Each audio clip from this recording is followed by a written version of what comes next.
we have discussed the anxiolytics, and now in this lecture we will discuss the sedatives and hypnotics.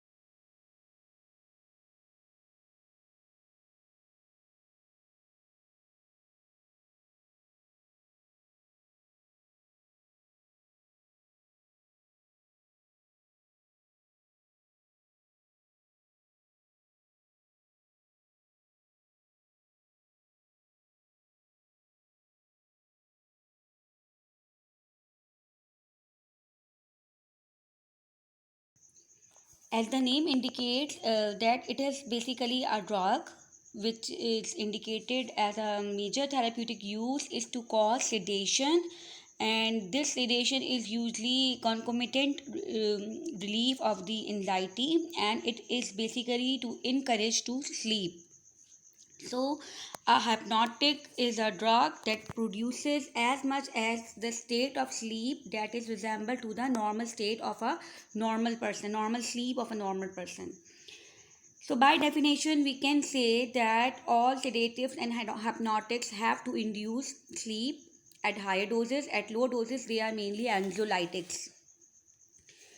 Normal sleep is basically consists of four major stages, and based on the three physiological measures, we can say that if the sleep is of 90 minutes, then we can say that 70 to 75% of the sleep is comprises of non-rapid eye movement stage, which is the stage 2 to stage 4, and the rapid eye movement phase, which is the stage 1.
These stages basically represents the brain activity during the sleep, and sleepers who are basically frequently awoken during the earlier stages, like in non-rapid eye in rapid eye movement, there is a chance that the person is is awoken, or it is very difficult to fall in a sleep and goes up to the non-rapid eye movement.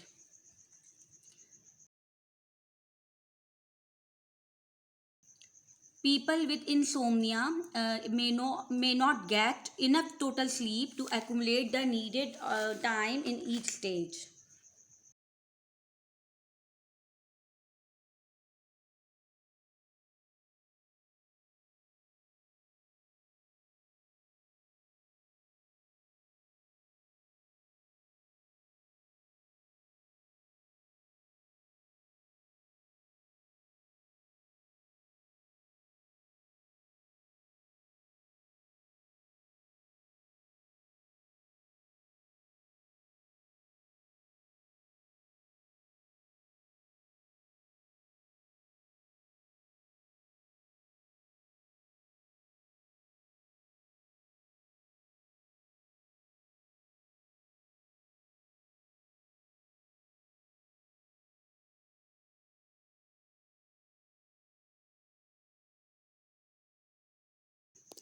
Both deep sleep and the rapid eye movement sleep may explain some of the profound consequences of the insufficient sleep, which are visible due to overthinking, due to the emotions, and it will affect the physical health of the person.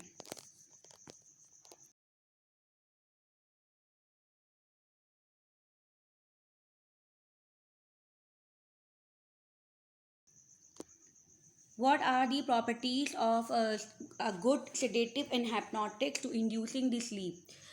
Good sedative and hypnotic should decreases the latency of the sleep, that is a time required to fall asleep. It's shorter the time by which the person undergoes a deep sleep.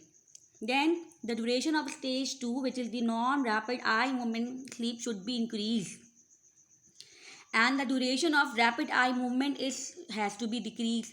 Means कि वो condition, those condition in which the person's tendency to be awake should be reduced, and the condition or the stage of the sleep in which there is a deep sleep should be increased to get a profound and enough time and enough sleep pattern to accumulate the need of the sleep each day. Thirdly, the duration of slow wave sleep, in which the patient will observe the nightmare, should also decrease. The problem is that usually all sedatives and hypnotics are producing their effects, but the tolerance occur after 1 to 2 weeks, and now the dose has to be increased to produce the required sleep pattern. At initial level, they produce the sedation. However, when the dose is increased, there is a tendency that they will convert this sleep pattern to the CNS depression, which is the stage 3 of the anesthesia. So we have three main choices for the induction of the sleep. One is benzodiazepine, second is barbiturates, and third is the non-benzodiazepine structures type chemicals. Among them, barbiturates are now reserved for the induction of or adjunct, as an adjunct in general anesthesia instead of for the induction of sleep. So sleep के लिए अब benzodiazepines are not a first choice.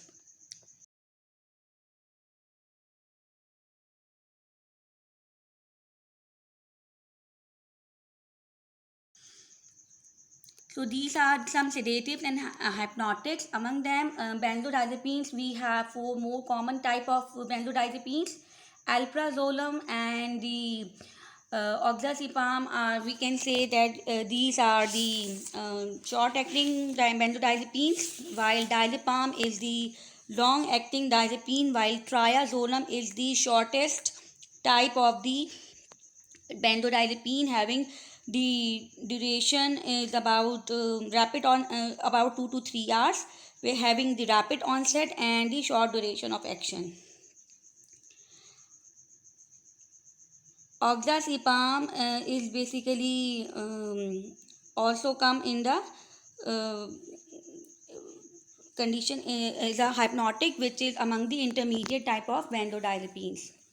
Then we have the barbiturates, pentobarbital and phenobarbitals were the initial hypnotic agents which were used. Now these are not commonly prescribed as in hypnotics. Then we have certain substances which are misused by a person, and these are alcohols. A person, especially in the Western countries, alcohol is used as a substance to sedate, to relieve, to get pleasure. However, it has a various type of side effects we will discuss later on in a separate lecture. Then we have certain non-benzodiazepine type chemicals, depending upon their chemical structure. This is basically zolpidem and zaleplon, and both are these also are hypnotics. And the difference is that they producing their effect the same way as in case of benzodiazepine through the GABA, but structurally they are not benzodiazepines.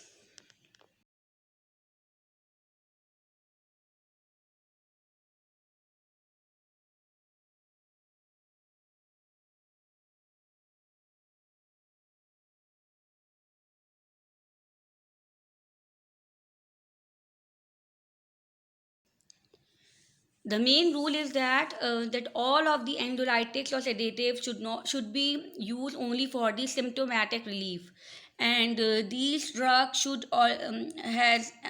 used to alter the normal sleep cycle and should be administered only for days or weeks, but not more than a month. So, black box warning is that for the treatment of the insomnia, you have to use these drugs for the short term treatment only.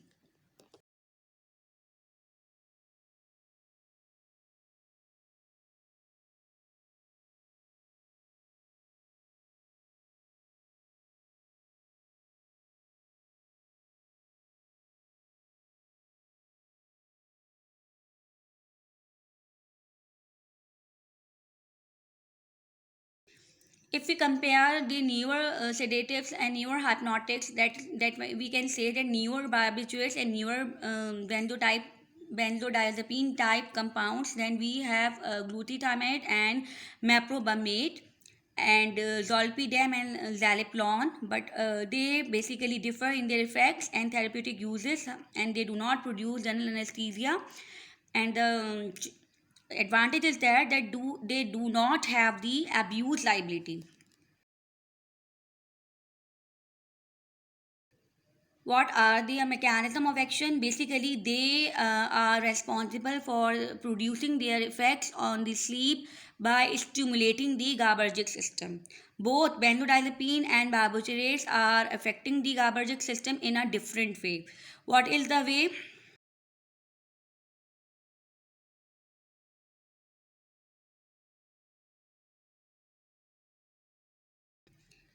Benzodiazepine is basically responsible for the opening of the GABA receptors by binding its own sites on the GABA receptor, and it basically increases the opening of the frequency of the GABA channel, chloride channel, while barbiturates basically bind to the benzodiazepine receptors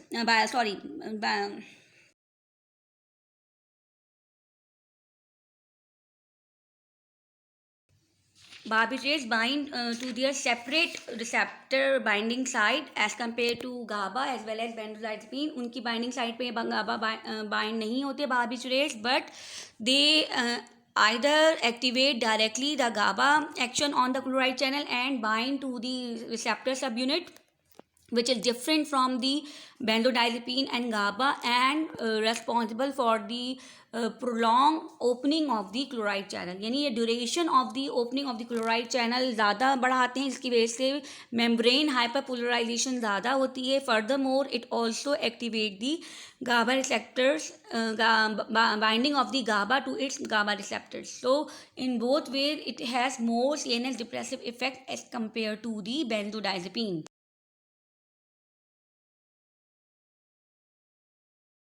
Benzodiazepines are preferred because it has undesirable effects as compared to barbiturates, because barbiturates has the abuse liability.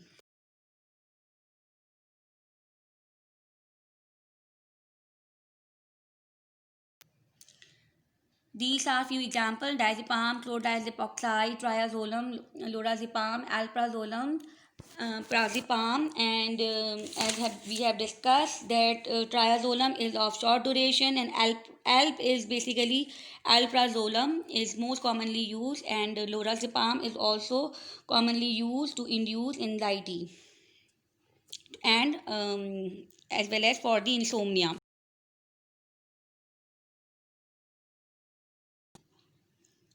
These are the drugs which are barbiturates basically, and phenobarbital and pentobarbital, amobarbital, mepobarbital, etc. etc.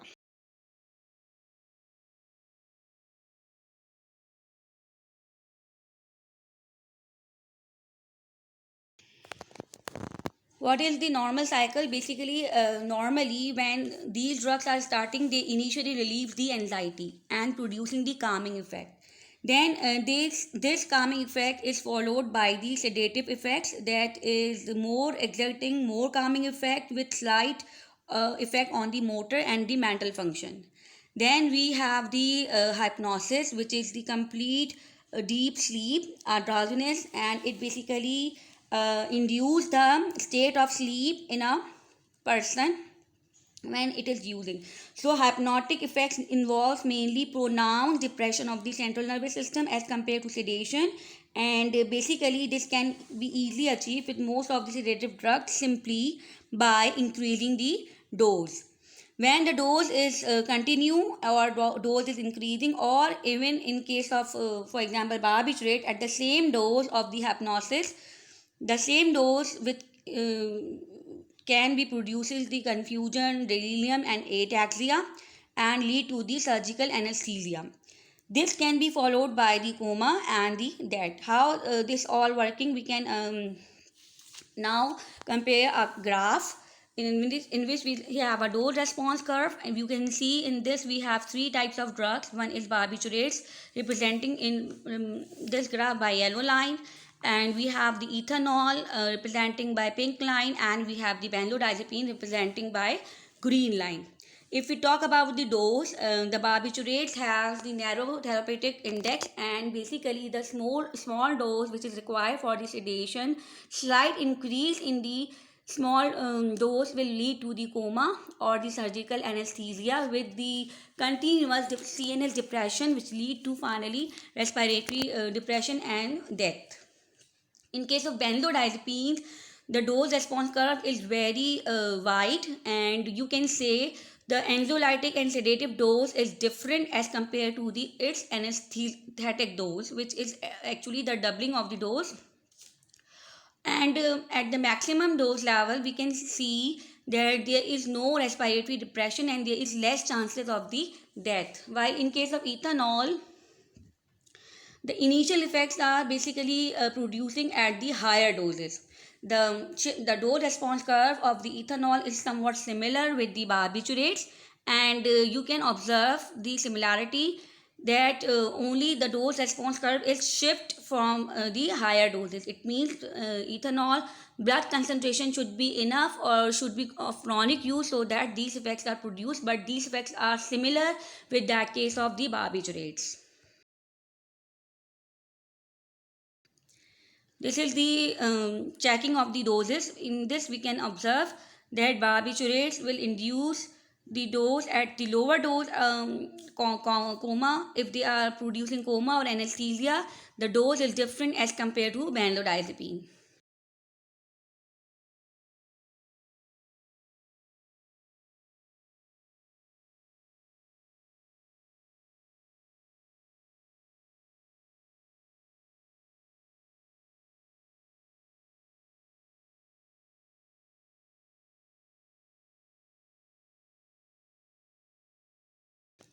This is basically the nerve synapses, in which there is a presynaptic neuron which is already activated by glutamate receptor. Now after excitation, it has to be hyperpolarized, and inhibition of the glutamate transmission should be carried followed by the GABAergic transmission. For the GABAergic transmission, GABA has to bind with its agonist, and you can see the agonist is mentioned in a sphere of pink color.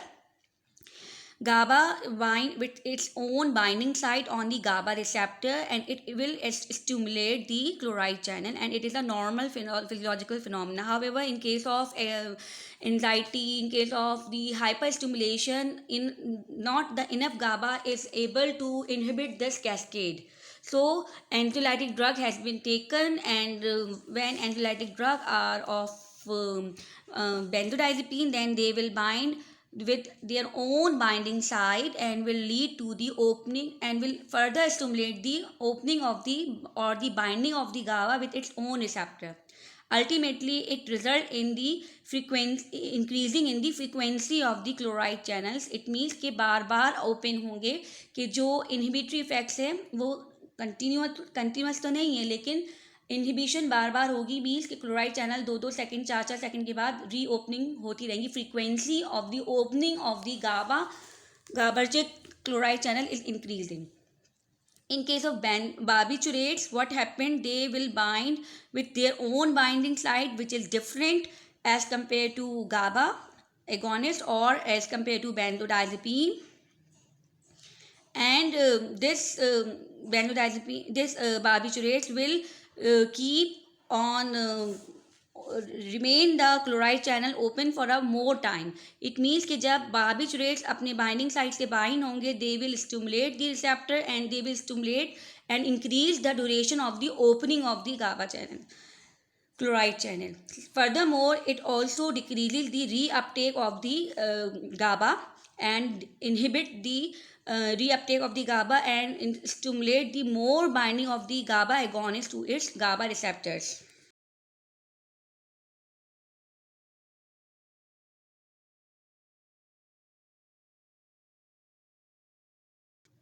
These are the subtypes, which are basically GABA receptor is the oligomeric type of the glycoprotein, and having different binding sites, and different agonists are basically binding the own receptors, as we have discussed that binding of GABA channel, and the binding of GABA causes the channel to open and chloride to flow in the cell, with the resultant membrane hyperpolarization and the inhibition effect on the CNS.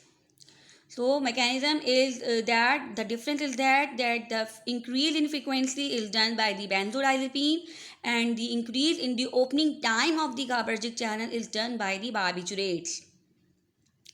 And there is a different affinity of the GABA and the benzodiazepine and barbiturates to its own receptors. Then we have other mechanism as also there, which producing their effect. For example, stimulation of the 5-HT1A receptors, basically which this type of 5-HT receptor when bind with agonist will stimulate the inhibitory synapses and inhibit the excitatory pathway, while some neuro pathways are also there in which 5-HT is basically acting as an excitatory amino acid. Basically, normally 5-HT is a inhibitory amino acid, but at some level it also work as a excitatory type of amino acid at certain type of receptors. These receptors are 5-HT2A, 2C and 5-HT3 receptors, and these receptors are less in number as compared to 5-HT1A receptors. Both receptors are present in the CNS.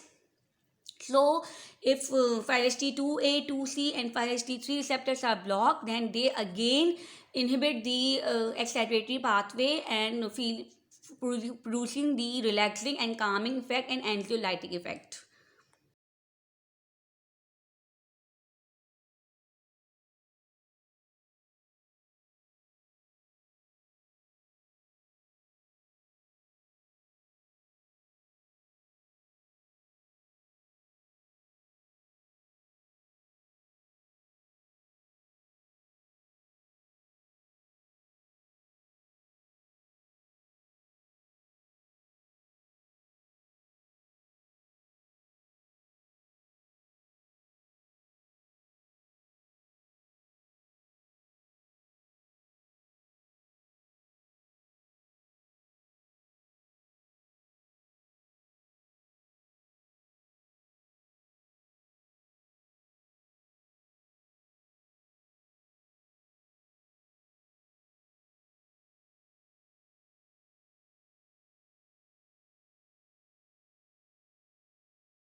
This is all about the sedative and hypnotics. In the second lecture, we will discuss each type of class separately, and basically, and then we will discuss its pharmacology as well as its addictive and tolerance capability. Thank you for watching. Please like and subscribe the channel as well. Thank you.